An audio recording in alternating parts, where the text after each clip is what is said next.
Hi, everyone. I'm really nervous to be here, but I'm very excited. It's just been a while since I've been around grown-ups. I've spent the past 2 years hanging out with this guy. Isn't he cute? I'm a bit biased, right? But that's my son, Eli. And as you can tell, he's a ball of energy, and he keeps me very, very busy. When I look at Eli, I tend to get very emotional, and I know a lot of parents feel the same way about their kids. But whenever I look at Eli, I'm reminded that if it hadn't been for one person, that I probably wouldn't be here. I probably would not be alive. I'd like to talk to you today about the woman who saved my family from a refugee camp. She took action, and she changed our lives. She did so that we could do. If it hadn't been for her, I wouldn't have been able to grow up in a country where, as a girl, I had access to an education. Even after my father kicked me out at the age of 16, I was able to fend for myself and to finish my education. I definitely would not have had the opportunity to come here to Ryerson University, and I would never have become the first African VJ at MuchMusic. And the chances are very slim that I would have the opportunity to travel the world as a freelance journalist and to work with CNN, the BBC, or to be an ambassador for the Canadian Red Cross. That is my gran, Sydney Tevitt. Although we were not biologically related, she's the only grandparent that I've ever known. She connected with my dad. At the time, she was living in London, Ontario, and my dad was a single father to 4 kids, and we were living in a refugee camp in Kenya. We had fled Uganda during the civil war that followed Idi Amin's regime. We walked from Uganda all the way to Kenya, and that's about 700 kilometers. To put that into perspective, that's like walking from Toronto to Chicago, or walking from Toronto to Windsor, Ontario, and then back from Windsor to Toronto. So as we got closer to the camp, my younger sister, Pam, started bugging out. She's like, oh my gosh, oh my gosh, oh my gosh, look at those big white birds. She didn't say, oh my gosh, this was the mid-'80s in Africa, but she said something to that effect. And how many of you have been to East Africa, or Uganda specifically? Because we have some scary big birds. That's pretty scary, right? It looks like it's straight out of the Flintstones. That's a Kiloli bird, and it's just a bit shorter than I am, and it has a wingspan of 8 feet. So we have big birds in Uganda. So when my sister was like, look at those big white birds, I was like, where? And I'm looking, and then I realized that there were actually small white rocks. That's how delirious we were from all of the walking we had done. Camp life was fun for us kids because we got to run around and play with our friends. But for the parents, it was chaotic. And there were many times when things happened to children that shouldn't happen to children. I remember one time, an acquaintance of my father asked me to follow him somewhere. And as a good African child, I did as I was told. And he told me to lie on top of him, and I did. But I never told my dad. But overall, life in the camp was great because I was with my family. I didn't have to wake up in the middle of the night anymore to the sounds of guns, screams. I didn't have to walk over dead bodies as I did in Uganda. And there used to be this smell in the air, and in the camp it wasn't there. And the best thing about being in the camp was that we were guaranteed at least 1 meal a day. That, I know it doesn't look very glamorous, but that is the best food on the planet. That is ugali, and basically it's a paste of flour, salt, and water. And on special occasions, my dad's friend Karen would mix in onion and tomato, and it was so good. And so we had that every day in the camp. And I even had that last night because it's my favorite food, and my husband made it for me. So when we found out that we were going to Canada, we were in shock. We couldn't believe that we would get a chance to eat apples and to see snow.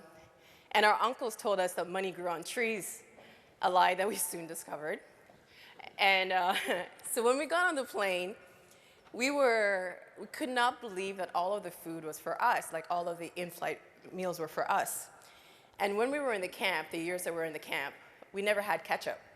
So when they gave us ketchup, we just proceeded to pour it on everything, including the chocolate cake that we got. You should try it sometime, it's pretty good.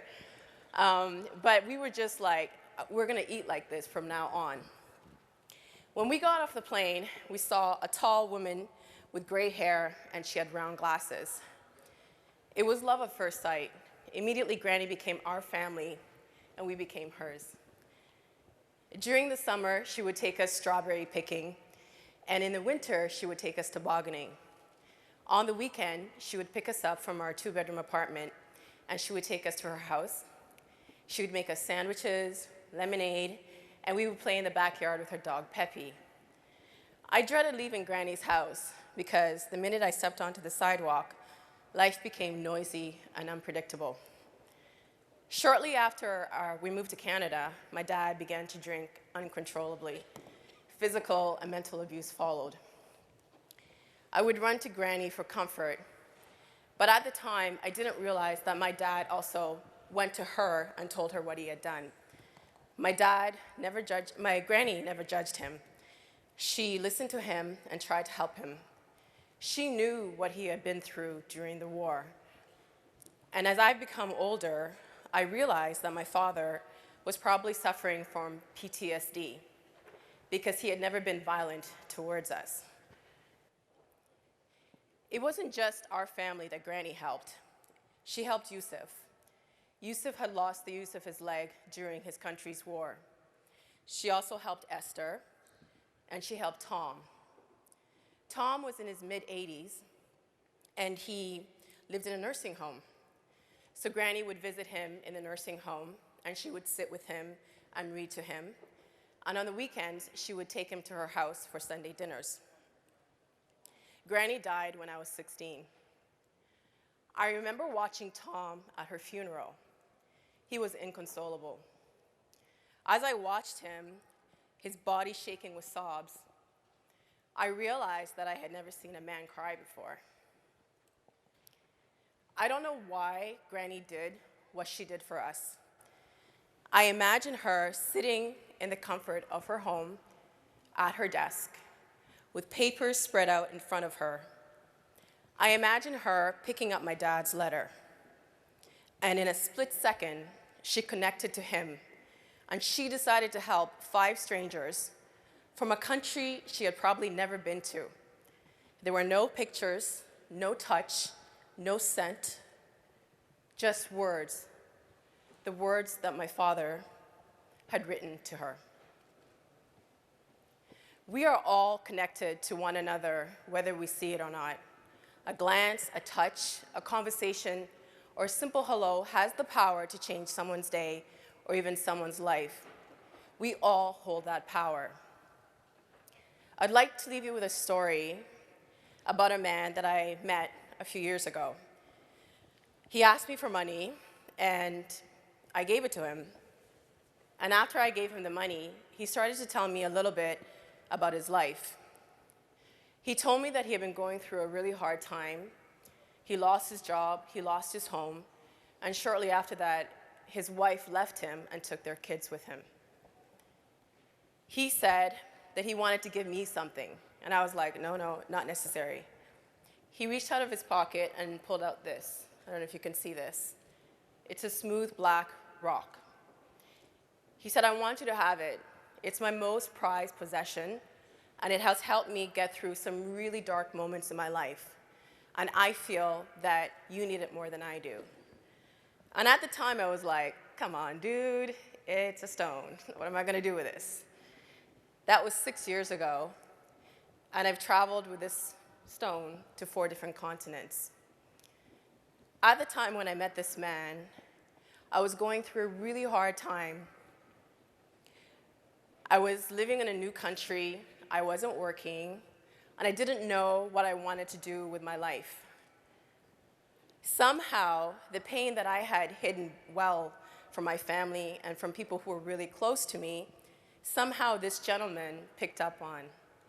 He saw my distress, and when he gave me this, he let me know that he saw me, he connected to me, and he let me know that I wasn't alone. And when I initially met him, I felt like I held the power between us because I had the money. But then when later on I was thinking about our encounter, I realized that he gave me something more valuable. He connected to me.